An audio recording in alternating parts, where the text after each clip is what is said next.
اس قدر موبائل کا عشق ہے سب کے اندر، باتھ روم کے اندر بیٹھے ہوئے بھی موبائل کو دیکھتے ہیں، مسجد کے اندر نماز کی حالت میں بھی موبائل کو آن رکھتے ہیں کہ کہیں اس کا فون نہ آ جائے، اس کا میسج نہ آ جائے، کہیں رک نہ جائے رستے میں۔ اتنی بربادی اس موبائل نے کر دی ہے۔ تو یہ موبائل تو اس لیے کہ خواتین اور کچھ لوگ ایسے جو مسجد میں دور سے نہیں آ سکتے، وہ کہتے ہیں کہ ہم مرید ہیں اس آستانے کے، تو ہم وہاں بیٹھ کے سننا چاہتے ہیں۔ جیسے کئی خاندان انڈیا میں، بھارت میں مرید ہیں، وہ ادھر سے تو آسانی سے سن سکتے ہیں، وہ بھی دیکھ لیتے ہیں۔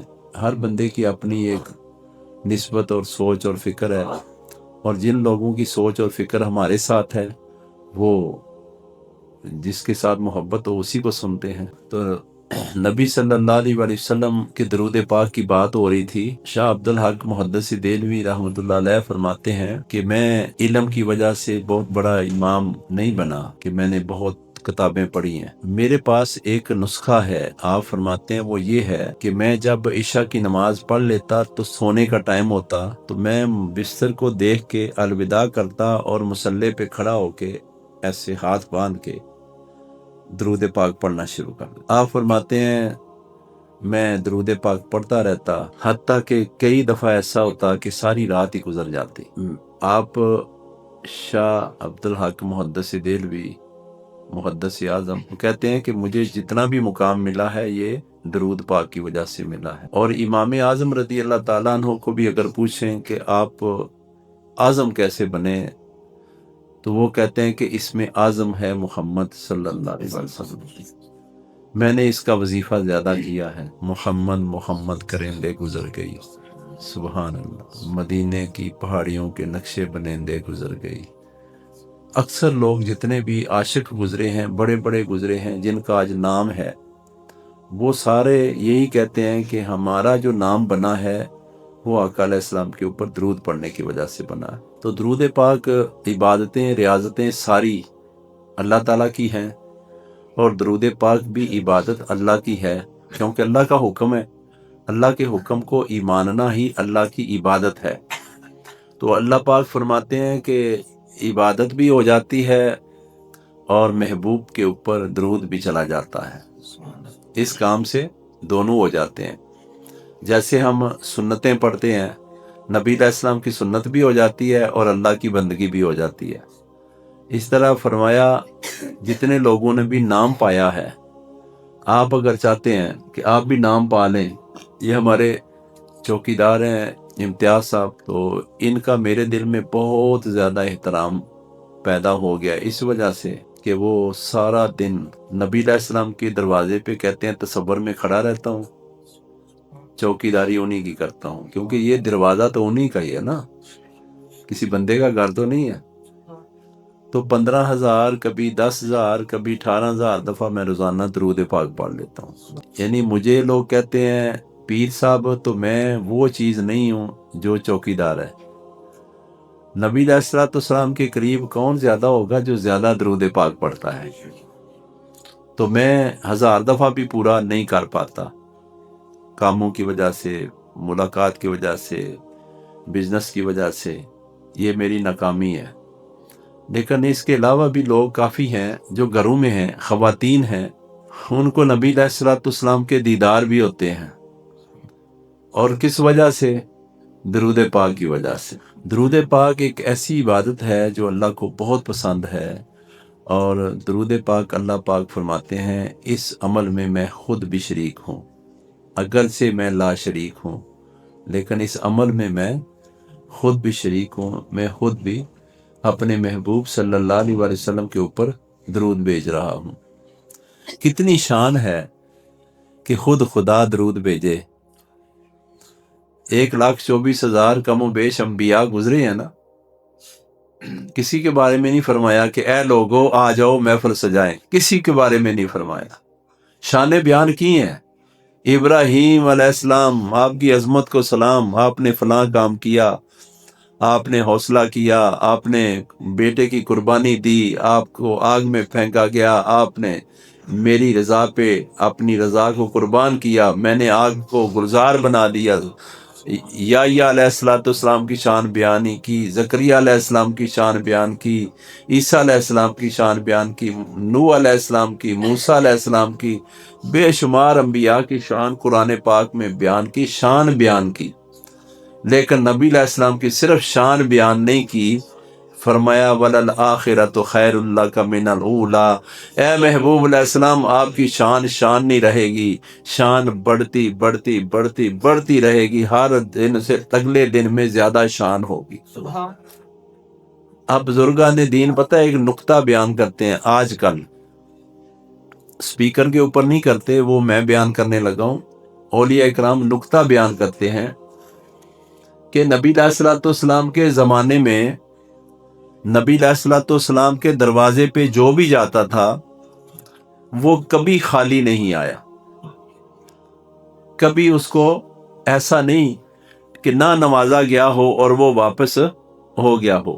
جو بھی آقا علیہ السلام کے دروازہ اقدس پہ گیا، یعنی ایک صحابی گئے، کیونکہ وہ شان والے ہیں نا، شان والے ہیں، اور جو شان والا ہوتا ہے وہ اپنی شان کے مطابق عطا کرتا ہے۔ ایک گاؤں کا دیہاتی گیا اور اس نے کچھ مانگا، آقا علیہ السلام نے بہت کچھ عطا کیا، کچھ کے بدلے کچھ نہیں، بہت کچھ دیا۔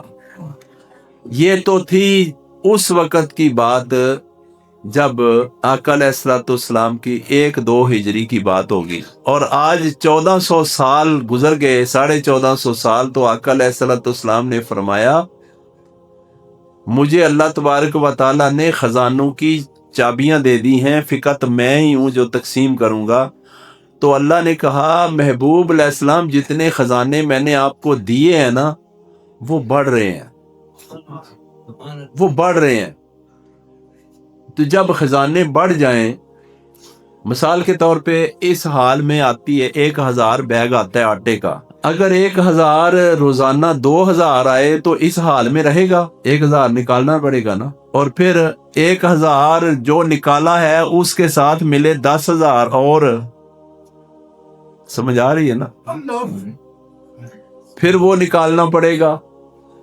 جب 10,000 دیا تو پھر 1,00,000 آ جائے گا، تو وہ پھر اس حال میں آ سکے گا؟ تو اللہ پاک فرماتے ہیں میں تو دیتا ہوں، دینے والا ہوں، میری شان ہے، اور محبوب لیتے ہیں، آگے دے دیتے ہیں، ان کی شان ہے۔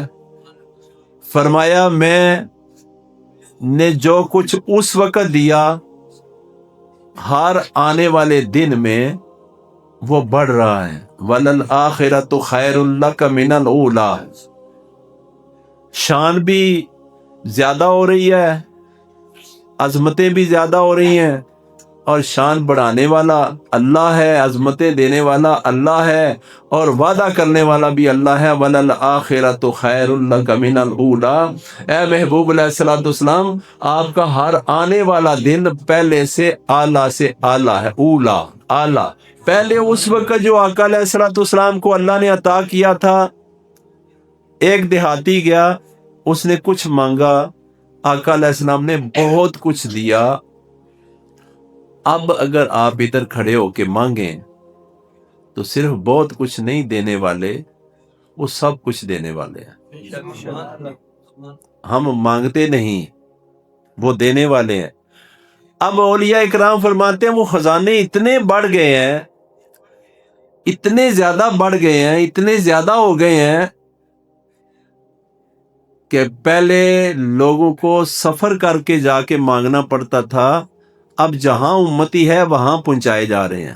اب دیکھو نا، اس وقت خزانے دیے تھے خواجہ ویس کرنی رضی اللہ تعالیٰ عنہ کو آقا علیہ السلام نے، کہ وہ آ نہیں سکا، جب وہ آئے تو اس کو میرا سارا لباس عطا کرنا، پھر بھی آنا پڑا۔ حضرت ویس کرنی رضی اللہ تعالیٰ عنہ آئے، اور حضرت عمر رضی اللہ تعالیٰ عنہ نے پوچھا کہ تمہارے اندر سے کوئی کرن سے قافلہ آیا ہے؟ کھڑے ہو جاؤ، قریب آ جاؤ، تم میں سے کوئی اویس ہے؟ ان نے کہا کہ ایک دیوانہ ہے، دیوانہ آیا ہے ہمارے قافلے کے ساتھ۔